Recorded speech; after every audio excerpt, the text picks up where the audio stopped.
Kia ora, ko Sharon Holt tōku ingoa. My name's Sharon Holt and I'm the author of Te Reo Singalong books. This is the one that I'm going to be talking about today. We love this book because it's all about pets, and another special reason is that our nephew Cameron is in this book. He's in a wheelchair, and we really love this one. Also, our daughter Sophie took the photographs. So it's a special one to us, and I just also wanted to talk to you about how you can make the most of this book, because children love pets. Most of us have a pet of some kind, and if we don't have one, we know somebody with a pet, and we've got pet days, and we've got the SPCA annual appeal, and we've got conversations that we have all the time about pets, even if it's not pet day. Some centres and schools even have pets, and so it's a really easy one to introduce Māori language to, and particularly with the sentence structures that we've given examples of in this book. So the sentence structure on each page is he something Taku Mōkai. So this one is he manu Taku Mōkai. My pet is a bird. So that means he manu, my pet. My pet is a bird. Okay. So then the only change out for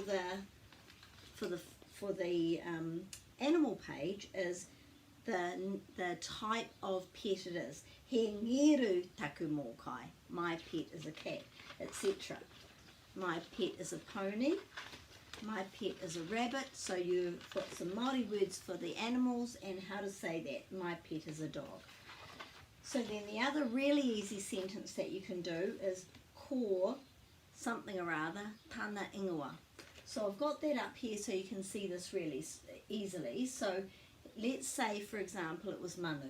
He manu Taku Mōkai ko ruby tana ingoa. My pet is a bird, his or her, because in Māori there isn't a his or her, it's just tana, his or her name is, and then the name. So this would be the basis if I was teaching in primary school or even in early childhood. This would be the basis that I would use for working on these two sentence structures, because children will be able to relate to that really easily, talking about the name of their pet and what kind of pet they've got. If they've got more than one, just get them to choose one. So they could bring a photo of the pet, or cut one out of a magazine, have some, you can get those pet magazines, they've got lots of pictures of them. Or they could just do an imaginary one, like, imagining that their pet was a pony or a, whatever, and if they haven't got a pet at all, that they can just put what pet it would be that they would like to have.